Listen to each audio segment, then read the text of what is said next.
अगर तुम इस तरह से काम करोगी तो लोग क्या कहेंगे कि माँ ने और भाभी ने कुछ सिखाया नहीं। और तुम्हारी दोनों बहनें कहाँ हैं? अब रेशमा मार्केट गई है और मनीषा सो रही है। क्या? सुबह के 8 बज रहे हैं और ये महारानी अभी भी सो रही है? ये कहते हुए सविता अपनी सास दुर्गा देवी के पास जाती है। माँ जी, देख रही हो अपनी बेटियों के तौर तरीके? क्या हुआ बहू, सुबह सुबह क्या कर दिया मेरी बेटियों ने? अरे एक तो अभी अभी उठकर किचन में गई है, दूसरी सुबह सुबह बाहर चली गई और तीसरी अभी तक सो रही है। क्या करूं मैं इन तीनों का, मैं तो परेशान हो गई हूँ। जाकर उठा उससे और रेशमा से मैं बात करती हूँ। सविता सीधा मनीषा के कमरे में जाती है और उससे कहती है, महारानी जल्दी उठो, सूरज सर पर आ गया है।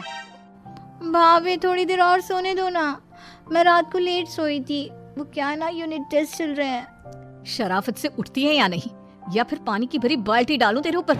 नहीं भाभी, मुझे बिस्तर में नहीं नाना, उठती हूँ मैं। मनीषा जल्दी से उठकर बाथरूम में चली जाती है। सभी आराम से बैठकर नाश्ता कर रहे होते कि तभी रेशमा बाजार से हाथ में सामान लिए आ जाती है। रेशमा को देखते ही सविता उस पर बरस पड़ती है।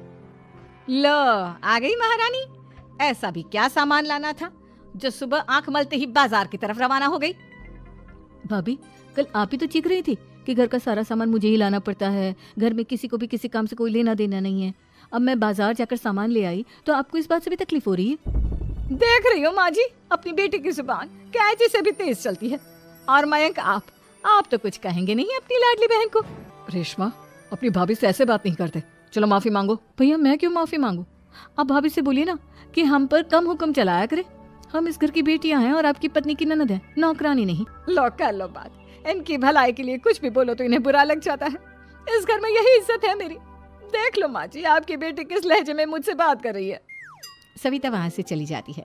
मयंक को बहुत गुस्सा आता है, वो भी वहाँ से चला जाता है। फिर करिश्मा रेशमा को समझाती है, रेशमा तुम्हें भाभी से माफी मांग लेनी चाहिए थी ना। लेकिन दीदी मैंने कुछ किया ही नहीं, तो मैं माफी क्यों मांगू? हाँ करिश्मा दीदी, रेशमा दीदी जैसे ही घर में आई भाभी ही उन पर चिल्ला रही थी। हाँ मैं मानती हूँ कि गलती भाभी की थी। मैं तो इसलिए बोल रही हूँ कि भाभी ने माँ को तो पूरी तरह अपने वश में कर लिया है। वो हमारी बात सुनती ही नहीं। मयंक भैया हमारे लिए हमेशा खड़े रहते हैं, इसलिए उनकी बात का मान तो तुम्हें रखना चाहिए था ना। कोई फायदा नहीं दीदी, कुछ दिनों की बात और है, भाभी उन्हें भी हमारे खिलाफ भड़का देंगी। फिर वो भी माँ की तरह हमारी किसी बात का विश्वास नहीं करेंगे। इसी तरह सविता अपनी तीनों ननदों को किसी न किसी बात पर परेशान करती रहती थी। एक दिन मयंक अपनी तीनों बहनों के लिए गिफ्ट लाया। करिश्मा, ये तुम्हारे लिए हार का सेट, रेशमा तुम्हारे लिए सुंदर सी ड्रेस, और मनीषा तुम्हें किताबें पसंद है ना, तुम्हारे लिए किताबें लाया हूँ। थैंक यू भैया। थैंक यू भैया। थैंक यू भैया। करिश्मा, तुम्हारा नेकलेस कितना सुंदर है, ये भैया कहाँ से ले आए होंगे? मैंने भैया को 3 दिन पहले फोन पर ये डिजाइन दिखाया था और आज भैया ये ले आए। सविता तो अपनी ननदों के गिफ्ट्स देखकर जल गई और करिश्मा का नेकलेस तो उसे भी बहुत पसंद आया था। अपनी बहनों के लिए कितना अच्छा नेकलेस लेकर आए हैं, मुझे कभी कोई गिफ्ट नहीं दिया। मैं आज ही ये हार चुरा लूंगी। रात में सविता करिश्मा का हार चुरा लेती है और इसी तरह उसे अपनी ननदों की जो भी चीज अच्छी लगती वो उसे मांगती नहीं, बल्कि रात के अंधेरे में चुरा लेती।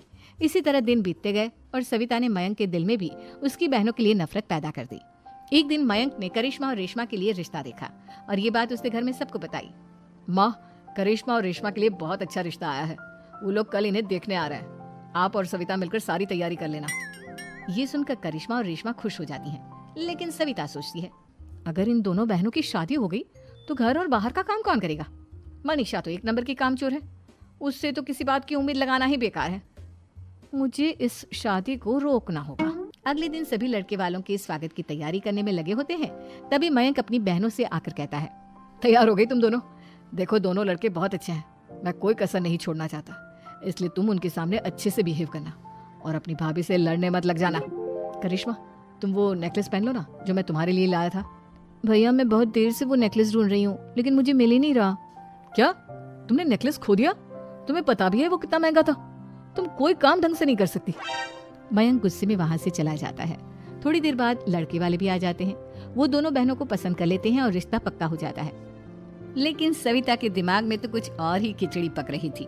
वो पंडित जी के पास करिश्मा की कुंडली लेकर जाती है और उन्हें पैसे देकर करिश्मा की कुंडली बदलवा देती है। जब लड़के वालों के पास करिश्मा की कुंडली जाती है तो वो दुर्गा को फोन करते हैं। बहन जी, हमने करिश्मा की कुंडली अपने पंडित जी को दिखाई थी। आपकी बेटी की कुंडली नहीं बल्कि दोषों का पिटारा है। देखिए, मैं और मेरे पति इन सब बातों में बहुत विश्वास करते हैं, इसलिए हम आपकी बेटी से अपने बेटे की शादी नहीं करा सकते। इस तरह करिश्मा का रिश्ता टूट जाता है और सभी घर वालों को बहुत दुख होता है। अब कविता सोचती है, चलो करिश्मा का तो रिश्ता टूट गया, अब रेशमा का भी रिश्ता तोड़ना है। क्या करूं क्या करूं? अब सविता आवाज बदलकर किसी अननोन नंबर से रेशमा के होने वाले ससुराल में फोन करती है। हेलो, मैं कौन हूँ कौन नहीं ये आपके लिए जानना जरूरी नहीं। बस इतना सुन लो कि रेशमा का 2 साल से किसी के साथ अफेयर चल रहा है। बस रेशमा का रिश्ता तोड़वाने के लिए सविता का इतना कहना काफी था। अब रेशमा का भी रिश्ता टूट गया। मयंक और दुर्गा देवी ने रेशमा को खूब खरी खोटी सुनाई और उससे बार बार उस लड़के के बारे में पूछने लगी। आप दोनों मुझे क्यों परेशान कर रहे हो? अरे कोई लड़का होगा मेरी लाइफ में तो मैं बताऊंगी ना। जब कोई है ही नहीं तो कहाँ से लाऊं मैं कोई लड़का? तो तेरे होने वाले ससुराल वालों को फोन किसने किया था?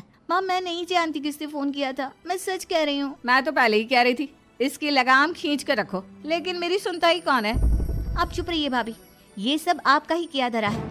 अब तीनों बहनों को विश्वास हो जाता है कि ये सब उनकी भाभी ही कर रही है। तीनों बहनें अपनी भाभी को सबक सिखाने के लिए एक वकील कर लेती है और घर में हिस्सा मांगना। देखो भैया, माँ बाप की जायदाद में जितना बेटों का हक होता है उतना ही बेटियों का, इसलिए इस घर के 4 हिस्से होंगे और हमें अपना हिस्सा चाहिए।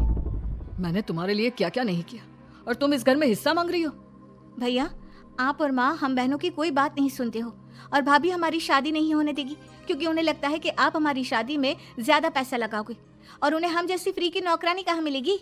तो हम भाभी के साथ तो रह नहीं सकते, हम बहनों को अपना हिस्सा चाहिए। अरे तुम्हें शर्म आनी चाहिए अपने भाभी पर ऐसा इल्जाम लगाते हुए। वो तुम्हारे बारे में कितना सोचती है। हाँ माँ, भाभी हमारे बारे में बहुत सोचती है। दिन रात बस यही सोचती रहती है कि किस तरह से अपनी तीनों ननदों को परेशान करूं और कभी मुझे पढ़ने भी नहीं देती। दोनों बहनों का रिश्ता भी तो इन्होंने ही तोड़वाया है और रात में हमारे कमरे में आकर हमारी चीजें भी चुराती हैं। इसी तरह सविता की तीनों ननदें अपनी बात पर अड़ी रही। अब कोर्ट में तारीख भी शुरू हो गई। जब सविता को लगा कि उसकी तीनों ननद इतनी आसानी से नहीं मानने वाली, तो उसने अपने पति और सास को सारी सच्चाई बता दी और अपनी तीनों ननद से माफी मांगी। मयंक और दुर्गा को भी अपनी गलती का एहसास हो गया। अब सविता खुद करिश्मा और रेशमा के लिए अच्छा रिश्ता ढूंढती है और उनकी शादी करवाती है।